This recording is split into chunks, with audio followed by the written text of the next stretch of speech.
Chers amis, bonjour. Parashat Shemot et en même temps Parashat Ve'era. Il y a un point commun entre les deux que j'aimerais parler puisque c'est quelque chose de, je pense, de très important et on en a déjà plus ou moins parlé dans les parachutes d'avant. La notion de simcha, de joie chez les enfants, de joie dans la famille. Dans la Parashat Shemot, on raconte à propos de ces deux femmes qui ont réussi avec Mesur Nefesh, avec don de soi, de sauver les Béné Israël. Elles s'appelaient Myriam et Yochevet, et leur surnom, on leur a donné Poua et Shifra. Alors, Shifra parce que Meshaperet Tiel Adea. Elle, cette femme-là, Yochevet, elle arrivait à faire que la tête de l'enfant soit bien ronde, soit bien formée. Tandis que Poua, elle, c'est Myriam, permettait à l'enfant de trouver, on va dire comme ça, la joie, la tranquillité d'esprit pour pouvoir dormir, pour pouvoir un peu calmer l'enfant. Ce qui est assez étonnant, c'est que on ait donné des surnoms Shifra ou Poua. Imaginez, vous avez donné à vos filles Shifra Poua, des surnoms comme ça parce qu'elles ont fait des actes, effectivement, des actes importants, mais c'était quand même, c'était des prophétesses. Et donc elles avaient un rôle assez grand dans le Ham Israël, dans le peuple d'Israël, pour pouvoir les appeler avec des actes, on va dire comme ça, on va dire anodins, des actes de maman de tous les jours. Et pourtant la Torah, elle a retenu ces noms-là. Finalement, pour nous dire quoi? Que finalement, une femme peut avoir des midotes, des valeurs exceptionnelles, mais l'une des valeurs les plus grandes, c'est celle justement de grandir, de faire grandir les enfants et de savoir comment les faire grandir.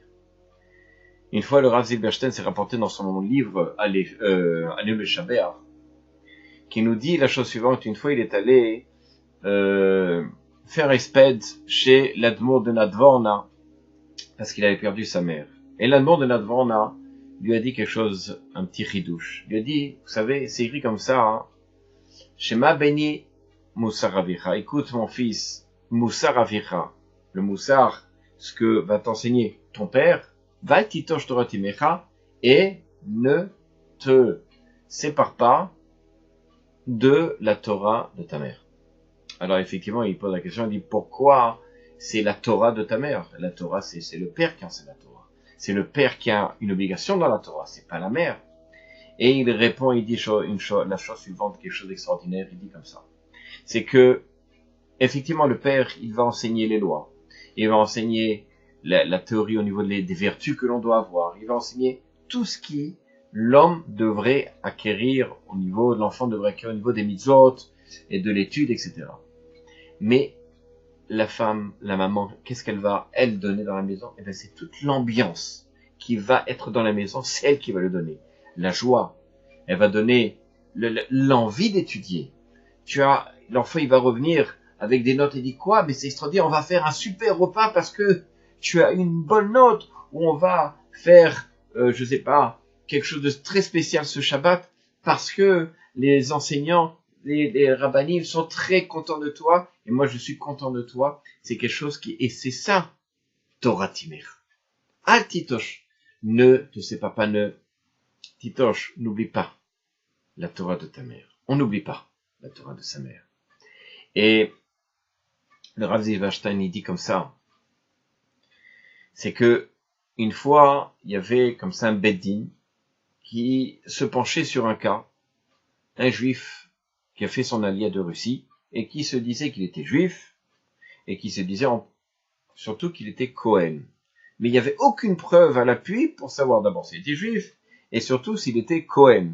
Et ça impliquait que si Chazesham effectivement elle est juif et Cohen, il y a des lois qui exigent qu'un Cohen ne peut pas se marier avec une divorcée, qu'un Cohen ne peut pas. Il y a certaines choses qui appliquent un Cohen. Donc il fallait savoir, mais comment savoir? Jusqu'à ce que, il raconte comme ça le Rav Zilberstein, qui est un Dayan, qui lui a posé une question, la suivante. Il lui a dit, regarde, dis-moi quelque chose qui t'a marqué de chez ta maman. Et il lui dit, oui, j'ai quelque chose qui m'a marqué. C'est que chaque veille de fête, elle faisait un tekes, on appelle ça une fête extraordinaire, Pourquoi? Parce qu'elle offrait des chaussettes qu'elle avait cousues, pour son mari. Bon, des chaussettes, voilà. Je savais pas qu'on faisait des fêtes pour chaussettes, mais en tout cas, ça l'a marqué. Et le Rav, il lui dit, eh ben, vous savez quoi? Il est effectivement Cohen. Pourquoi? Parce que, en Europe de l'Est, seules les fêtes, les Kohanim faisaient Birkat à Kohanim, la bénédiction des Kohanim. Alors qu'en Israël, on fait ça tous les jours, mais en Europe de l'Est, en Russie, en tous les cas, et en Europe de l'Est, donc en Allemagne et en Pologne, etc., les Ashkenazim, en tous les cas, faisaient le Birkat à Kohanim que pendant les fêtes. Et donc, la mère, c'est elle-même qui cousait les chaussettes de son mari qui était Cohen, et avec tellement de dévotion, d'amour pour cette mitzvah des Birkat Kohanim, elle faisait une petite fête. Et c'est ce que ce juif qui a fait son alia s'est rappelé du judaïsme de la maison. Cette fête-là, c'est pas rappelé la Birkat Kohanim, c'est pas rappelé de faire Pessah, etc. Il s'est rappelé de cette fête-là. Atitosh Toratimer. C'est la mère qui met l'ambiance, c'est elle qui permet à l'enfant de grandir toujours de cette envie d'évoluer dans la Torah. La parasha dans Vaïra, on voit quelque chose d'extraordinaire. Le Rav Noam Elimelech que j'ai sous les yeux ici nous dit la chose suivante. Dans le texte, il est écrit comme ça, Kedaver alechem paro, et Dieu donc il va vous parler, paro, les morts, tenu lachem mofet. Juste avant le passage qui nous dit la chose suivante, pardon. Vaïdaber Moshe l'Hachem. Hachem, Moshe, il a parlé devant Hachem. Les morts, en disant, Hen ben Israël, voici les ben Israël, lo shamu elai, ils ne m'ont pas écouté. Ver ishmeu, ishmaeni paro, comment moi je vais me faire écouter auprès de Paro. Le Rav Noam Elimelech, il dit la chose suivante, quelque chose d'assez beau. Il dit comme ça. C'est que ils sont arrivés à Kotzer Ruach, à la tristesse, à la difficulté de cet esclavage. Et le Rav Noam Elimelech, il dit, les Bnei Israël, ils n'avaient pas la tristesse de la difficulté de l'exil. Mais ils avaient la difficulté, la tristesse que la Shrina, que la présence divine soit triste de voir dans quelle situation étaient les Bnei Israël. Voilà comment vous voyez les Bnei Israël à ce moment-là. Et donc, ils voulaient s'écarter de toute joie. Lorsque Moshe est venu en disant, bon, on va vous délivrer, ils ont dit, mais ça va être un comportement personnel, de joie personnelle. Et on veut pas de ça. C'est pour ça que Moshe a dit, je suis content. Hachem leur dit, je suis content, ils t'ont pas écouté. Sous-entendu, ils n'ont pas écouté, ils ne veulent pas rentrer dans cette joie personnelle qui n'est plus la joie vis-à-vis de la présence divine, mais vis-à-vis d'une joie personnelle. Mais le problème, il dit le Rav Noam Elimelech, Erishmeni Paro. Comment Paro il va m'écouter à savoir? Et là il dit la chose suivante. Va'aklal bazeuka. Et la règle est la suivante. Kesherotzim lachenia aklipa. Lorsqu'on veut casser l'écorce, ici sous-entendu Paro, Pharaon, Sareliot Adam Besimcha, il faut que l'on soit dans la joie. Kisheu sa mère, car lorsqu'il est joyeux, En shum azut vetuka. Il n'y a aucune tristesse, aucune, on va dire comme ça, d'ambiance morose, on va dire, que chez Zekam Zénophel. Lorsque celui-ci, il monte, l'autre il descend. Lorsque la joie elle est là, bien entendu, la tristesse disparaît. Ou Moshe et donc Moshe il a voulu enlever cette écorce. Ils ont voulu enlever Paro. Seulement eux, ils ont dit, on veut pas, on risque d'avoir une joie personnelle, non pas une joie pour la présence divine. C'est très bien, c'est une très bonne vertu. Mais le problème, c'est Erishmeni Paro, et ça il se dit, Klomar, Zetov chez les Shonul. C'est bien qu'ils ne m'ont pas écouté. C'est pour montrer comme quoi ils sont intègres lorsqu'ils veulent faire une mitzvah. Mais le problème, Erishmani Paro, et il dit au Rav Noam Elimer, c'est que cette écorce-là, malheureusement, elle n'a pas été cassée, parce qu'ils n'ont pas travaillé sur la simcha. Et donc, le Rav Noam Elimer, il dit, justement, pour pouvoir dépasser cette force qu'avait Paro, il fallait que l'homme Israël soit en dispensation de joie, de simcha. Et je pense que c'est une des choses essentielles. Lorsque l'on veut que nos enfants puissent grandir dans la Torah, qu'ils puissent se développer de façon équilibrée, il faut donner sans arrêt dans la maison une ambiance de joie, une ambiance de simcha, de tranquillité d'esprit. Chaque chose qui peut engendrer, on va dire comme ça, une tension, mettez de la musique. Dansez, faites les fous, c'est pas grave. Mais montrez une sensation agréable dans la maison. Je finirai par cette histoire-là extraordinaire. Il y avait une femme qui malheureusement a perdu son mari, une veuve qui restait avec quatre enfants. Et cette veuve-là se demandait, peut-être que mon mari aurait pu vivre plus longtemps, si je n'avais pas fait un peu plus d'efforts pour lui, si je m'étais pas peut-être plus occupé. Et malheureusement, cette femme-là n'arrivait pas à dormir les nuits.